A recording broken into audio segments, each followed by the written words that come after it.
Kan negara maritim yang memiliki wilayah laut seluas 3.257.483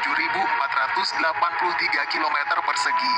Wilayah lautan luas ini menjadikan pintu masuk ke negara kita terbuka lebar, dan ini menjadikan wilayah perairan sangat vital bagi keamanan negara. Untuk memperkuat pertahanan maritim, TNI Angkatan Laut memerlukan alutsista atau alat utama sistem pertahanan yang canggih dan modern. Yap, pembaruan teknologi dalam alutsista TNI AL menjadi sangat penting, calon sultan, agar bisa meningkatkan kemampuan pelindung negeri untuk melindungi dan menegakkan keamanan di wilayah perairan, mendukung operasi militer, serta memberikan bantuan kemanusiaan bila terjadi bencana. Nomor 1. KRI Bung Karno. Alutsista terbaru dan tercanggih yang dimiliki TNI Angkatan Laut adalah KRI Bung Karno 369, kapal perang yang diresmikan bertepatan dengan hari lahirnya Pancasila pada 1 Juni 2023 lalu. Seluruh proses pembuatan kapal perang jenis korvet ini dilakukan oleh anak bangsa, dan hanya 20% saja komponen yang didatangkan dari luar negeri. KRI ini diproduksi PT Karimun Anugrah Sejati di Batam, Kepulauan Riau. Kapal ini akan menggantikan KRI Barakuda 633 yang telah beroperasi selama 27 tahun, yang akan memperkuat Komando Armada 1 dan tugas pokoknya untuk peperangan permukaan serta peperangan anti serangan udara. Karena KRI Bung Karno merupakan kapal perang, maka beberapa tipe senjata akan memperkuat kapal ini, calon sultan, seperti satu meriam Leonardo dengan peluru kaliber 40 mm, 2 senapan mesin berat 20 mm, 2 peluncur rudal permukaan ke udara, torpedo, serta sonar.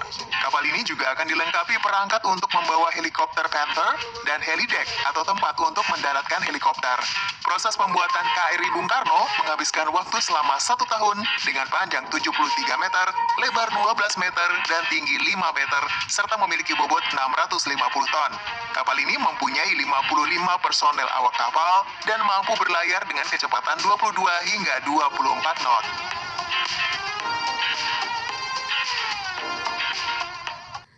Nomor 2. Kapal perang jenis angkut tank KRI Teluk Wondama.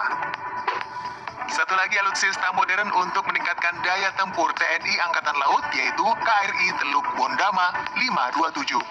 Kapal ini merupakan kapal jenis LST atau Landing Ship Tank atau kapal angkut tank yang diharapkan mampu mendukung tugas pokok TNI Angkatan Laut untuk mewujudkan Indonesia sebagai poros maritim dunia. Kapal ini digunakan untuk patroli keamanan laut, dukungan angkutan laut, operasi bakti pencarian dan pertolongan, serta kapal angkut suplai. KRI Teluk Wondama 527 dirancang untuk melaksanakan tugas sebagai pengangkut pasukan mendarat, lengkap dengan kendaraan amfibi dan peralatan tempurnya ke pulau yang dikuasai musuh. Pembangunan kapal ini memakan waktu 25 bulan, dikerjakan oleh PT Bandar Abadi. Kapal berdimensi panjang 117 meter dan lebar 16,4 meter ini mampu membawa 10 unit Man Battle Tank kelas Leopard milik TNI Angkatan Darat atau 15 unit tank BMT 3F.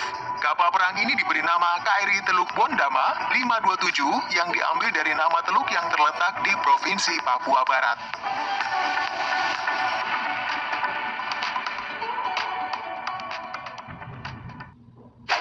Nomor 3. Fregat Merah Putih.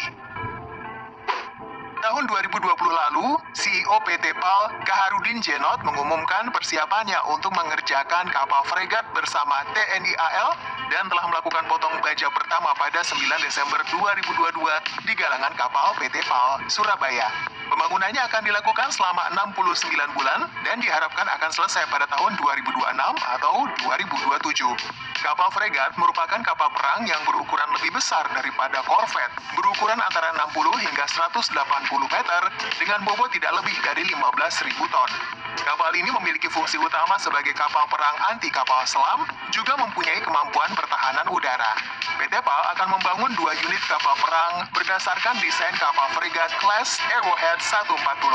Kedua kapal ini nantinya akan dikenal dengan nama kapal fregat merah putih. Beberapa komponen memang akan didatangkan dari Babcock, Inggris, yang merupakan salah satu perusahaan pembangun kapal kelas Arrowhead. Kapal fregat merah putih nantinya akan memiliki panjang 138,7 meter, lebar 19,8 meter, dan berbobot 5.700 ton, serta akan diawaki oleh 100 orang kru. Kapal ini akan dilengkapi teknologi terbaru mulai dari sensor, radar, perangkat elektronik, hingga persenjataan canggih. Persenjataan mematikan yang nantinya dimiliki kapal ini adalah Bofors 57 mm Mk110, Bofors 40 Mk424, VLS Sea Capture, dan juga persenjataan anti kapal berupa torpedo air buatan BAE System.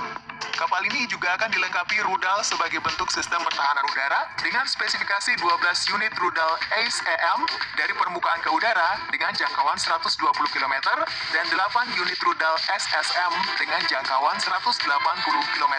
Selain itu juga terdapat 14 unit meriam 57 mm dengan jangkauan sejauh 13 km dan amunisi kaliber 30 mm. Kapal ini akan memiliki 4 mesin diesel generator 4 kali 1360 kW dan emergency DG 1x180 kW sehingga bisa memacu kapal menjelajah lautan hingga kecepatan 28 knot. Nomor 4, kapal patroli Dorang Class. Kapal patroli Dorang Class dibangun oleh PT Caputra Mitra Sejati Shipyard and Shipbuilder. Direncanakan sebanyak 7 unit kapal kelas ini akan dibuat. 2 unit pertama telah selesai dibuat dan telah ditugaskan pada tanggal 31 Agustus 2022 lalu dan diberi nama KRI Dorang dan KRI Bawal.